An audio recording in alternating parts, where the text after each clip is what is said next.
ముఖ్యంగా గత కొన్ని రోజులుగా ప్రభుత్వంపై దుమ్మెత్తిపోయడమే ఒక పని పెట్టుకున్నటువంటి బీఆర్ఎస్ పార్టీ నాయకులు, ముఖ్యంగా కేటీఆర్ గారు, నేను ముందు కూడా చెప్పిన, మీరు ప్రతిపక్షంలో ఉన్నారు,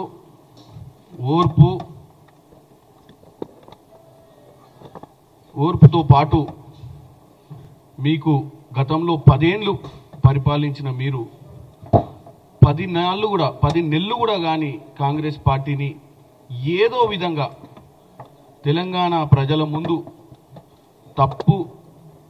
తప్పులు పట్టి దోషులుగా ముందు నిలబెట్టాలనే మీ ప్రయత్నం, దీనిలోని భాగంగానే మీ సోషల్ మీడియా ఏదైతే తప్పుడు ఇన్ఫర్మేషన్ ఇస్తూ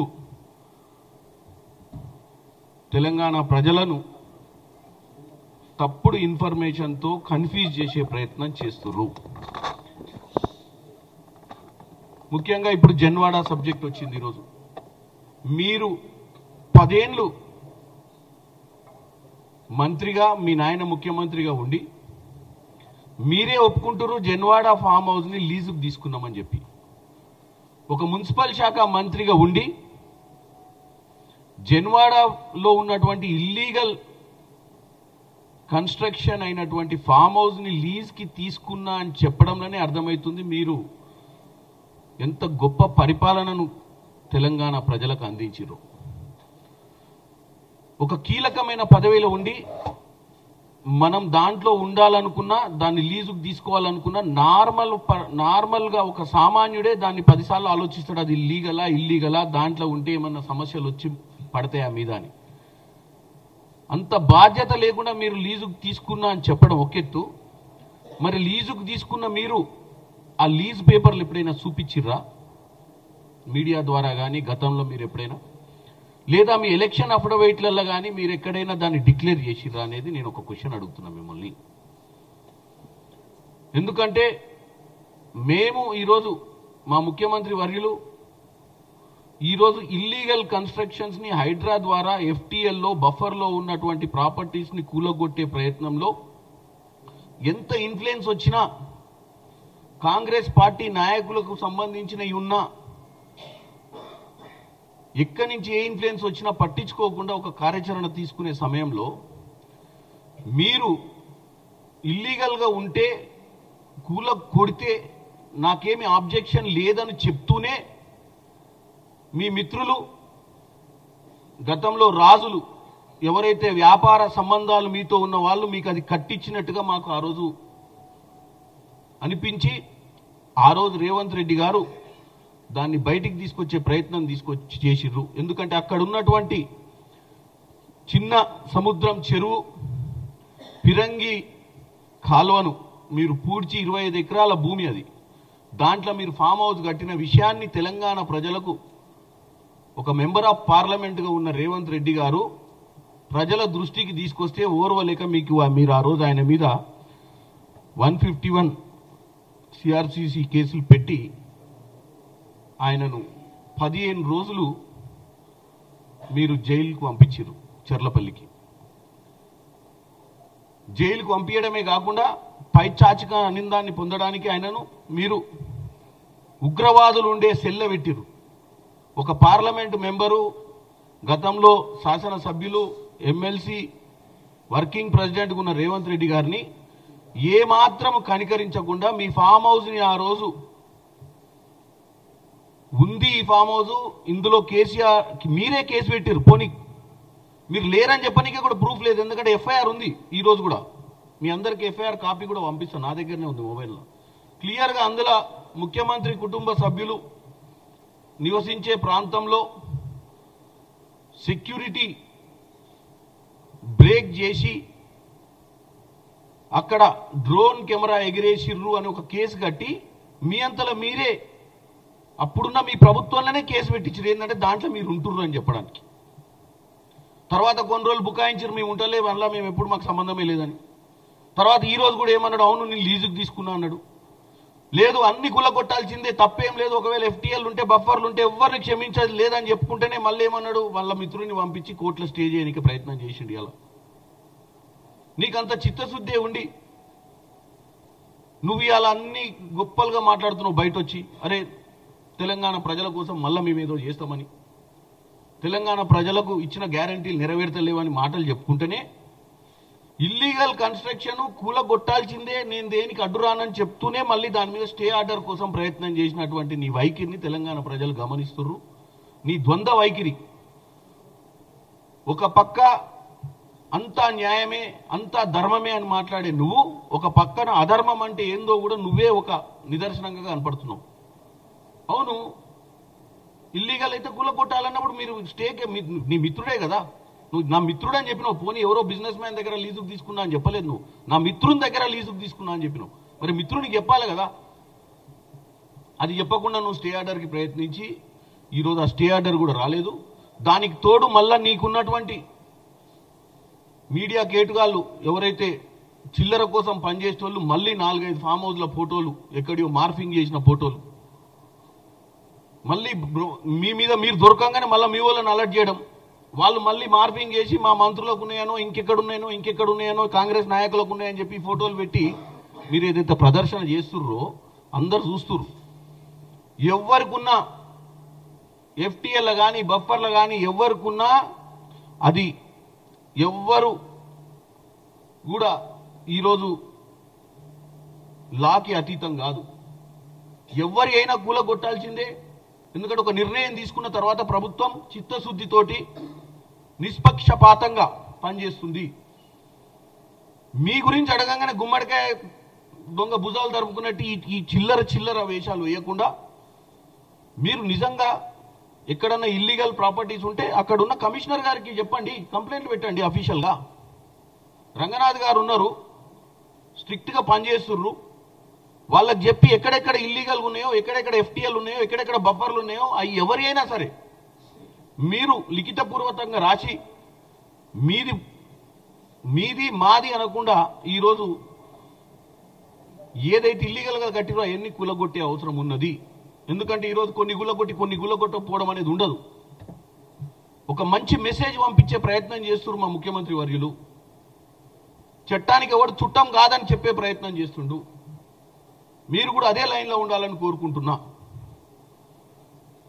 ఇకపోతే ఈ సోషల్ మీడియా మీరు చూసినట్టయితే ఎప్పుడు ఎవరు ప్రెస్ మీట్ పెట్టినా సోషల్ మీడియాలో ఏ గవర్నమెంట్ పథకం వచ్చినా, ఏ గవర్నమెంట్ వాళ్ళు ఏది ప్రెస్ మీట్ పెట్టినా దాన్ని తప్పుదో పట్టించే ప్రయత్నం చేస్తున్నారు.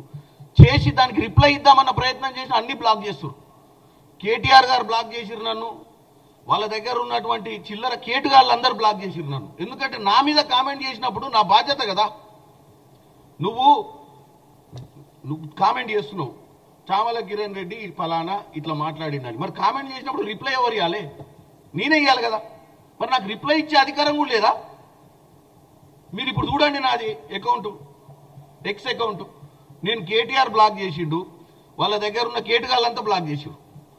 టక్కున ఒకటి పెడతారు, మనం ఏదైనా పెట్టకముందే బ్లాక్లో పెడతారు. అంటే వాళ్ళకి మళ్ళీ ఎవరు చూడొద్దు, కౌంటర్స్ ఎవరు చూడొద్దు. అంటే వాళ్ళు చెప్పింది రైట్ అని తెలంగాణ ప్రజలు నమ్మాలని చెప్పి కొన్ని వందల అకౌంట్లు ఏదైతే న్యాయం వాళ్ళు చెప్పింది తప్పు అని ఏలెత్తి చూపించిన ప్రతి అకౌంట్ని బ్లాక్ చేసినవి. మీకు నిజంగా తెలంగాణ ప్రజల ముందు మీరు వాస్తవాలు పెడుతున్నామన్న మీకు నమ్మకం ఉంటే బ్లాక్లు ఎందుకు చేస్తున్నారు మీరు? నువ్వు పెట్టినావు ఒక సబ్జెక్ట్, నువ్వు పెట్టినప్పుడు దాని కౌంటర్ కూడా వస్తుంది కదా. ఆ కౌంటర్ను కూడా మీరు ఆస్వాదించాలి. ప్రజలకు వాస్తవాలు తెలిసే విధంగా మీరు నడపాలి మీ సోషల్ మీడియా అకౌంట్లు. కానీ మీరు అన్ని తప్పులు పెట్టి మీరు ఇమీడియట్గా ఎవరన్నా కామెంట్ పెట్టగానే వాళ్ళని బ్లాక్ చేయడం, కామెంట్లు పెట్టగానే బ్లాక్ చేయడం, ప్రశ్నలు అడగంగానే బ్లాక్ చేయడం. ఫస్ట్ ఇది బంద్ చేయమని కోరుకుంటున్నా. నా అకౌంట్లన్నీ ఓపెన్ చేయండి. నన్ను బ్లాక్ చేసినటువంటి కేటీఆర్ గారు, నన్ను బ్లాక్ చేసినటువంటి బీఆర్ఎస్ పార్టీ అకౌంటు, నన్ను బ్లాక్ చేసినటువంటి వాళ్ళ పేర్లు కూడా అవసరం లేదా, చిల్లర ముఠ, కిరాయి ముఠ అందరికి చెప్తున్నా. 24 గంటలు ఎన్ని ట్వీట్లు చేస్తే లాస్ట్ టైమే చెప్పినాం. ప్రతి ట్వీట్కి ఒక ఎంపీ ట్వీట్కి కౌంటర్ వేస్తే ఎంత, ఒక ఎమ్మెల్యే ట్వీట్కి కౌంటర్ వేస్తే ఎంత, ఒక సీఎం గారి ట్వీట్కి కౌంటర్ వేస్తే ఎంత ప్యాకేజ్ మాట్లాడుకొని చేస్తున్నటువంటి మీ సోషల్ మీడియా యాక్టివిటీని మీరు పెట్టినప్పుడు బ్లాక్ చేయకండి. రండి చర్చకు. చర్చకు రాకుండానే ఒక రాయి వేసి దాచుకుంటారు చూసినా, అట్లా రోడ్డు మీద పెట్టేటప్పుడు ఒక రాయితో కొట్టి చెట్లలో పోయి దాచుకొని ఎవరు కొట్టిరో తెలియకుండా మళ్ళీ అటు ఇటు కాగానే మళ్ళీ 5 నిమిషాల తర్వాత రాయి కొట్టి మళ్ళీ దాచుకొని ఈ దాగుడు మూతలాట ఆడకుండా వాస్తవాలు చేయమంటున్నాను. ఏందబ్బా మీ బాధ? 10 ఏళ్ళు మీరు ఇల్లీగల్ కన్స్ట్రక్షన్ చేస్తే 10 రోజులలో హైడ్రా రాగానే అన్ని గూల కొట్టలేదని మీరే అంటారు. మరి 10 ఏళ్ళలో కట్టినా 10 రోజులలో గూల కొడతారా? ఎతికెతికే కదా గూల కొట్టేది. మీరు కూడా రండి. రైతులకు రుణమాఫీ మీద ఒకరోజు ఈ మంత్రికి చెప్పిండు, ఆయన ఇది చెప్పిండు, చామల కిరణ్ రెడ్డి చెప్పిండు, ఆయన అరే ఏదైనా ట్రాన్స్పరెన్సీ కదా, మీ లెక్క చీకటి జీవోలు కాదు కదా మా బతుకులు. మేము ఓపెన్గానే అకౌంట్లలో పైసలు వేస్తాం. ఇవాళ కాకపోతే నేను ఒకటే చెప్తున్నా, మీరు పక్క రాష్ట్రాలలో డిఎంకే పార్టీ ఎట్లా నడుస్తుంది, ఎట్లా కార్యాచరణ చేస్తుందని మీ వాళ్ళు నిన్ననో మనను చెన్నై పంపించి అక్కడ పార్టీని ఏదో వాటి ఆపరేషన్స్ ఎట్లా చేస్తారు, రీజనల్ పార్టీ ఆపరేషన్స్ ఎట్లుంది, మా పార్టీని ఎట్లా మేము డెవలప్ చేసుకోవాలి, కార్యాచరణ గ్రౌండ్లకు ఎట్లా పోవాలి పార్టీ కార్యక్రమాలతోటి అనే దాన్ని ఏదో అధ్యయనం చేయడానికి మీరు పంపించినట్టు పేపర్లో చదివినా. ఇవన్నీ అవసరం లేదు. ఫస్ట్ మనం ప్రతిపక్ష హోదాను సరిగ్గా రూలింగ్ పార్టీకి అవకాశం ఇవ్వాలి. పొద్దున ఒక పథకం వస్తే సాయంత్రం కల్లా ఆ పథకం మీద ఒక నింద, ఏం కాకముందే దాని మీద తప్పుడు ప్రచారము. ఏదైనా కానీ దాచేది ఉండదు. రేపు అన్ని తెల్ల కాగితం మీద వచ్చేదే. 6 నెలలు అయితే రైతు బంధు 7,000 వచ్చిందా, 17,000 వచ్చిందా, 22,000 కోట్లు వచ్చినాయా, 31,000 కోట్లు వచ్చిందా అని 6 నెలల్లో తెలుస్తుంది కదా. అక్కడ రైతులు ఇబ్బందులలో ఉన్నారు. కొంతమందికి వాస్తవంగా కూడా నాకు కూడా ఫోన్లు వస్తున్నాయి అదే పార్లమెంట్ మెంబర్గా, వాళ్ళ ఇంట్లో రేషన్ కార్డుల తప్పు పేరు పడతానో, ఆధార్ కార్డుల తప్పు పడతానో, బ్యాంకు ఏదో మిస్టేక్ అవుతానో, కొన్ని అకౌంట్లలో పైసలు రాలేదని పరిశానులు. ఇదే అదునుగా తీసుకొని మీరు వాళ్ళను తప్పుదో పట్టిస్తూ వాళ్ళ మధ్యన ఎట్టి పరిస్థితుల్లో దీన్ని ఒక ఉద్యమ రూపం దాల్చాలి. దీనికి కూడా రైతు రుణమాఫీ మీద కూడా రైతులందరినీ రోడ్ల మీద తీసుకురావాలనే పిచ్చి ఆలోచనతోటి మీరు ఈరోజు ముందుకు పోతున్నారు. నేను ఒక్కటే వేడుకుంటున్నాను తెలంగాణ ప్రజలకు మీ మీడియా ద్వారా, మేము వచ్చి 8 నెలలు అయింది, ఎలక్షన్ కోడ్లనే పోయింది, 5 నెలలు పరిపాలనలు ఉన్నాం. ఈ 5 నెలలు పరిపాలన మేం చేస్తున్నాం మంచి చేయాలన్న పట్టుదలతోటి. తప్పిదాలు ఏమైనా జరిగితే కరెక్షన్ చేసుకోనిక కూడా నోడల్ ఆఫీసర్స్ని, అగ్రికల్చర్ డిపార్ట్మెంట్ని, బ్యాంకింగ్ డిపార్ట్మెంట్ని, మా కార్యకర్తలను కూడా అలర్ట్ చేసి మీ ఊర్లలో ఎక్కడన్నా తప్పిదాలు ఉండి నిజంగానే అర్హులైన రైతులకు రాకపోతే ఇమీడియట్గా వాళ్ళకి అందే విధంగా చేయాలని చెప్తున్నాం. ఇంకోటి ఎంత అమౌంట్ అనేది ఏంది, సింపుల్గా ఒకటే అండి లాజిక్, 31,000 కోటి బడ్జెట్లో రైతు రుణమాఫీకి పెట్టిరు. ఇది సింపుల్ లైన్. అంటే దీని గురించి ఎప్పుడు మాట్లాడుకోవాలి మనం? 6 నెలలు నెక్స్ట్ బడ్జెట్లో ఎంత ఇంప్లిమెంట్ అయింది, ఎంత రీచ్ అయింది, ఎంత కానీ మాట్లాడుకోవాలి. ఏదో ఒక పద్ధతి. అరే 10 రోజులు కాకముందే, 3 రోజులు కాకముందే, 4 రోజులు కాకముందే ఎన్ని పడ్డాయి అకౌంట్లు? అరే వాళ్ళకి పడలేదు, వీళ్ళకి పడలేదు, వీళ్ళకి వేసలేరు, వాళ్ళకి వేసలేరు, ఇంత ముట్టలేదు, ఇంత ముట్టినాయి. 31,000 కోటి ఖర్చు పెట్టాలన్న ఆలోచనతో ప్రభుత్వం ఉంది. వేస్తారు అకౌంట్లో. లబ్ధిదారులను కరెక్ట్గా ఐడెంటిఫై చేసి ఎవరు అర్హులో వాళ్ళకు అందే విధంగా చేసేటప్పుడు ఇంత పెద్ద వ్యవస్థలా కొన్ని మిస్టేక్స్ ఉండి రైట్ టైం రైట్ పర్సన్కి అందకపోవడము, వాళ్ళ ప్యానిక్ని మీరు అడ్వాంటేజ్ తీసుకొని పొలిటికలైజ్ చేసే ప్రయత్నం చేస్తున్నారని నేను చెప్తున్నా. మీరు మంచి ప్రతిపక్ష పార్టీ హోదాలో ఉండి ప్రజల పరిస్థితులు ఎట్లున్నాయి నేను 100% మీ కార్యకర్తలు గ్రాస్ రూట్లో పోయి కనుక్కోండి. తప్పులేమని ఉంటే బ్యాంకులలో పోయి బ్యాంక్ మేనేజర్ల దగ్గర కూర్చోండి. అవసరమైతే వాళ్ళతోటి మాకు ఫోన్లు చేయించండి. వాళ్ళ అరువులు ఇప్పుడు మనం అరువులైన రైతులకు అందించే విధంగా మీరు ప్రక్రియ చేయండి తప్ప రోజు ప్రెస్ మీట్లు పెట్టి రోజు తప్పులు పట్టే ప్రయత్నం చేయకండి. ఎందుకంటే మేము ఎట్లాగూ చేయకపోతే ఇదే ప్రజలు మిమ్మల్ని ఎట్లయితే తరిమి కొట్టిరో మమ్మల్ని కూడా రేపు రాజకీయాలలో రేపు ఎన్నికలు వస్తున్నాయి. మా ఎన్నికలలో మా ఫలితాలే చెప్తాయి కదా రేపు. మీరు ఎందుకు తొందరపడుతున్నారు? మీకే మంచిది కదా మేము ఫెయిల్ అయితే. మేము 6 నెలల రైతు రుణమాఫీ అనేది మా అగ్రికల్చర్ మినిస్టర్ క్లారిటీ ఇస్తుండు. అన్ని అకౌంట్లలో ఎవరైతే అర్హులుర్రో వాళ్ళన్నీ కరెక్షన్ చేసి వేస్తున్నాము. ఎగ్జాక్ట్ ఫిగర్స్ అన్నీ కూడా మీకు అతి త్వరలో క్లారిటీ తోటి వస్తాయి. మీరు అంత తొందరపడి మీరు తెలంగాణ ప్రజలను తప్పుదో పట్టియొద్దని మరొకసారి నేను కేటీఆర్ గారిని, హరీష్ రావు గారిని, బీజేపీ నాయకులు అందరినీ కూడా విన్నపించుకుంటున్నా.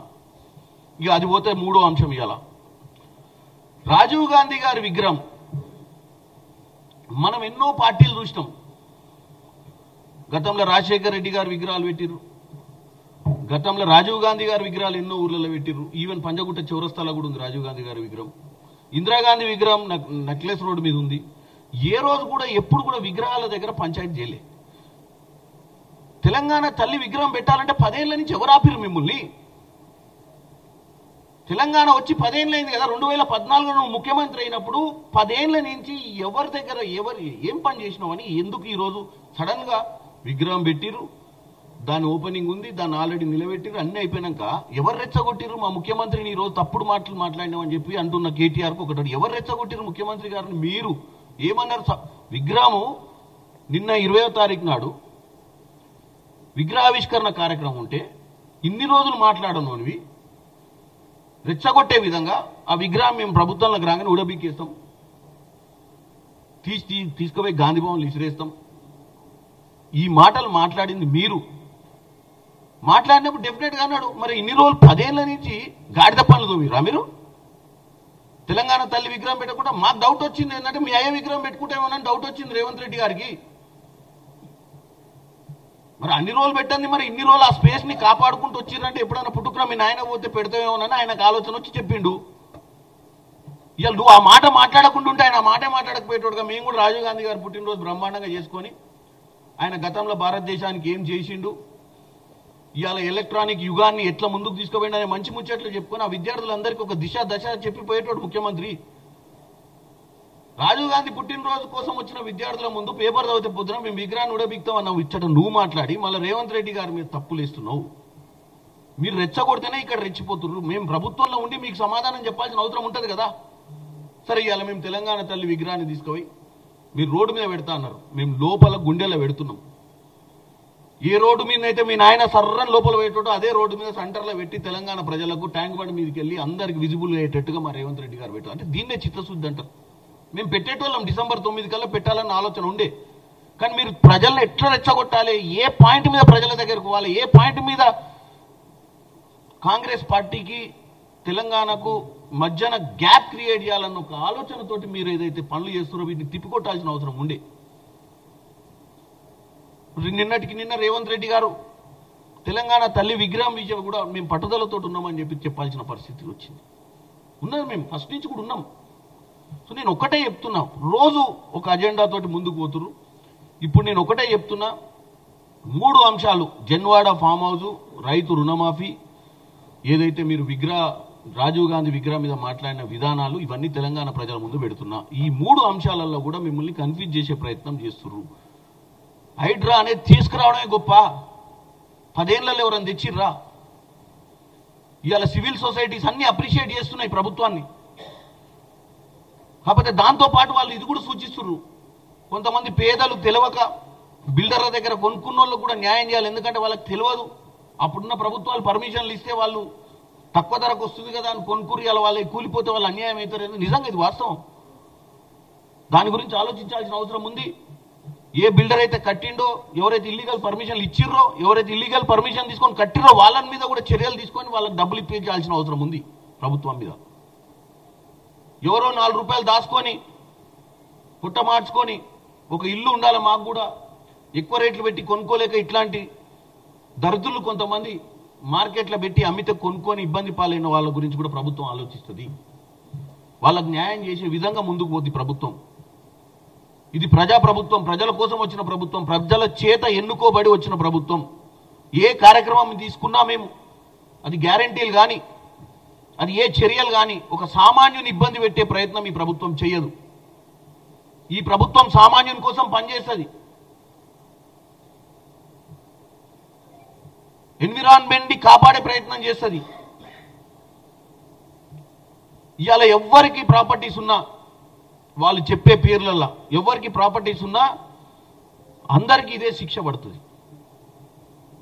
ఎందుకంటే వాళ్ళేమి ఈరోజు అధికారంలో ఉన్నామని చెప్పి వాళ్ళు చట్టానికి చుట్టాలు కాదు, వాళ్ళు సేమే. మేమెందుకు తప్పు చేస్తాము ఇంత ట్రాన్స్పరెన్సీ ఉన్నప్పుడు? కాబట్టి ముఖ్యంగా మరొకసారి ఈ ప్రెస్ మీట్ ముగించే ముందు మనం కొన్ని రోజులు ఓపికతోటి జరుగుతున్న కార్యక్రమాలని ప్రజలకు చేర్చే విధంగా పనిచేద్దాం. తప్పుడు ప్రచారం చేయొద్దని పదే పదే బ్రహ్మాండమైన ట్వీట్లు పెడుతున్నామని మీరు ఆలోచిస్తున్నారు. కానీ నేను ఇందాకనే చెప్పిన, మీరు పెట్టిన ట్వీట్ తర్వాత మళ్ళీ బ్లాక్ చేసి మీరు చునకానందం పొందుతున్నారు. నేను ఎప్పుడు నాకు ఎవరో పెడుతుంటారు నీ మీద ట్వీట్ వచ్చిందా, నేను ఓపెన్ చేసి అది ఓపెన్ కాదు, ఎందుకంటే ఆ మహానుభావుడు మనకు యాక్సెస్ ఇస్తలేడు. అది ఇదేం పోయి నాకు వస్తలేదంటే బ్లాక్ చేసిండు సార్ మీది. నాదనే కాదు, మీరు ఎన్ని బ్లాక్ అయినాయో చూసి మీరే చెక్ చేయండి ఆన్లైన్లో పోయి, ఎన్ని అకౌంట్లు వీళ్ళు బ్లాక్ చేసారు. అంటే వీళ్ళు ఎవరి మీద రాయేసి ఎమ్మడే బ్లాక్ చేస్తారు, ఆ రాయేసినట్టు తిరిగి మళ్ళీ కొట్టకుండా. కాబట్టి దయచేసి మనమందరం కూడా తెలంగాణ ప్రజలు మిమ్మల్ని నమ్మి 10 ఏళ్ళ అధికారం ఇచ్చిర్రు, మమ్మల్ని నమ్మి ఇప్పుడు 5 ఏళ్ళు ఇచ్చిర్రు. మా మీద బాధ్యత ఉంది.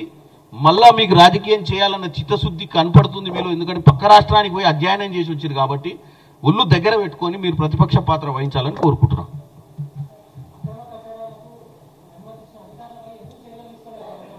నేను అదే బాబు నీకు ఇప్పుడు చెప్పింది, 10 రోజులైంది, 10 ఏళ్ళు కాలే. మనము ఇప్పుడు కూల్స్తున్నప్పుడు ఆటోమేటిక్గా కంప్లైంట్లు అన్నీ వస్తాయి కదా, పర్మిషన్లు ఎవరు ఇచ్చారో వాళ్ళ మీద కూడా ఉంటుంది కదా. ఇప్పుడు యాజ్ ఏ విలేకర్గా నువ్వు నన్ను జర్నలిస్ట్గా అడిగినావు, తెలియదా రేపు పొద్దున అధికారి ఎవరు ఇచ్చారు పర్మిషన్? నేను ఒకటి చెప్పిన, మధ్యతరగతి కుటుంబీకులు పర్మిషన్ ఇచ్చిరు కాబట్టి ఎటువంటి పరిస్థితుల్లో ఒకవేళ పర్మిషన్లు ఇచ్చుంటే దాన్ని నమ్మే కదా కొనుక్కొని ఆగమైంది. అంటే ఆఫీసర్ కూడా ఈక్వల్ బాధ్యత వహించాలి, వాళ్ళ మీద కూడా శిక్ష పడాల్సిన అవసరం ఉంది.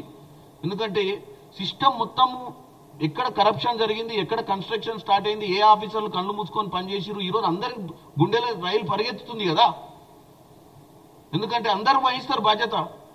ఇప్పుడు కొత్త కట్టడాలు ఇప్పుడు కొత్త కట్టడాలు కట్టాలంటే జంకుతారు కదా అట్లీస్ట్. ఇప్పుడు ఎవడన్నా కట్టాలంటే ఇప్పుడు ప్రతి ఓటు రోజు టీవీలో పేపర్లో చదువుతారు ప్రజలు, అందరు మనుషులు. అరే ఇది చెక్ చేసుకునే పరిస్థితి అయితే వస్తుంది కదా కూలగొట్టినప్పుడు. అట్లీస్ట్ జరిగిన తప్పిదాన్ని కరెక్ట్ చేస్తూ దాన్ని కూలగొట్టడమే కాకుండా ఫ్యూచర్లో కూడా స్ట్రాంగ్ వార్నింగ్ ఇస్తున్నటువంటి ప్రయత్నం చేస్తున్నాం. మీరు అన్నట్టు డెఫినెట్గా అధికారుల మీద యాక్షన్ ఉంటుంది.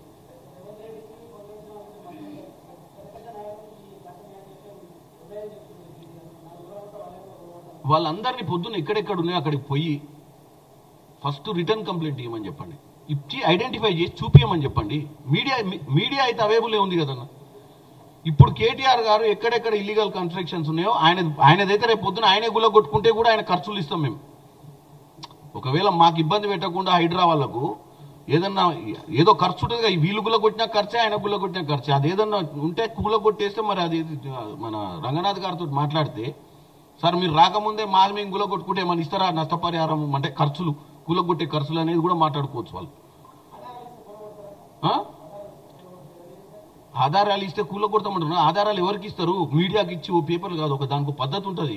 ఇగో ఈ పలానా సర్వే నెంబర్లా పలానా లాజిస్టిక్స్, ఇప్పుడు మొత్తము గూగుల్ మ్యాపింగ్ ఉంది, వాళ్ళు అన్ని తీయొచ్చు బయటికి, తీసుకో దీంట్లో FTLలా ఈ పలానా ప్రాపర్టీ ఉంది, దీన్ని ఎందుకు గుల్లగొట్టలే, ఆ పక్కన ఉన్న దాన్ని గుల్లగొట్టి దీన్ని ఎందుకు గుల్లగొట్టలేదంటే అర్థం కాదు ప్రజలకు. నేను అనేది మాటలతోటి కాదు, నేను వాళ్ళను అన్ని విషయాలలో నేను ఎంకరేజ్ చేస్తున్నా. ఎవరిని, కేటీఆర్ గారిని, హరీష్ రావు గారిని, ప్రతిపక్షాలను. ఏంటంటే మీరు కన్స్ట్రక్టివ్ అపోజిషన్ చేయండి. ఉట్టిగానే రాయితోటి కొట్టి మళ్ళీ దాచుకోకూడదు. ఇప్పుడు కొట్టావు కదా రాయితోటి, ఏమన్నా ఉన్నాయన్నావు చూపియండి. చూపించినప్పుడు ప్రభుత్వం నిర్ణయం తీసుకోలేదు అనుకో, అప్పుడు రండి ప్రజలు.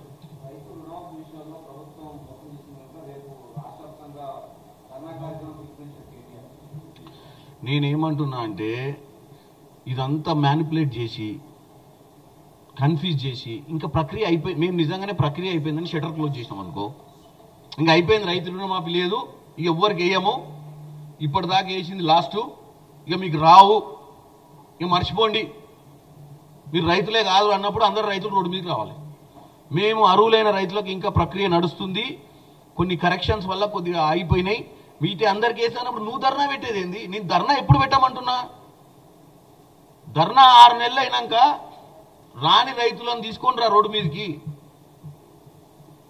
ఎందుకంత ఆవేశము నీకు? ఇప్పుడైతే ఏ చట్టంలో ఏ రాజ్యాంగంలో కూడా రాత్రి ప్రభుత్వాలు ఎలక్షన్లు కాకుండా మారవారు. కేటీఆర్ గారు అర్థం చేసుకోవాలి. ఈయన చేసే కార్యక్రమాలు చూసి ఎవరో పైనుంచి వచ్చి అరే నువ్వు కొన్ని రోజులు చూడు వీళ్ళు బాగా ఎత్తలేరని చెప్పి నన్ను గుసపెట్టే ప్రయత్నం అయితే జరగదు.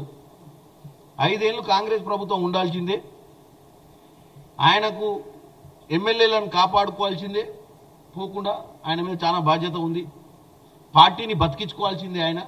అవన్నీ వదిలిపెట్టి ఈ రెస్ట్లెస్ లైఫ్ ఎందుకు లీడ్ చేస్తుండు? దానివల్ల షుగరు బీపీ పెరుగుద్ది ఆయనకు. మంచిగా నీట్గా హ్యాపీగా పొద్దున్నే లేచి యోగా చేసుకొని పార్టీ ఆఫీస్కి పోయి మండల పార్టీలు ఏం నడుస్తున్నాయి, రేపు గ్రామ పంచాయతీ ఎన్నికలు ఏమవుతున్నాయి, రైతులకు ఎంత అన్యాయం అవుతుంది, అందరు రైతులకు వస్తుందా, కాంగ్రెస్ ప్రభుత్వం పథకం అంతా అయిపోయిందా, అయిపోయినాక మిగిలిన ఏందనేది కనుక్కుంటే బాగుంటుంది. అసలు ప్రక్రియ నడుస్తుందని చెప్తానే ఉన్నాం రోజు మేము వచ్చి, ఇంకా అయిపోలేదు. 31,000 కోటి కేటాయించినాం కదా, పెడుతున్నాం కదా. చిన్న చిన్న తప్పిదాలు ఉంటాయి కదా, వాళ్ళ కాడకు ఆధార్ కార్డు మిస్టేక్ ఉంటుందో, పేరు తప్పుబడి ఉంటుందో బ్యాంకులో, ఇంకేదో విధంగా ఉన్నప్పుడు అవన్నీ పెడుతున్నప్పుడు ఈ ఆవేశం ఎందుకు అంటున్నా నేను. ముఖ్యంగా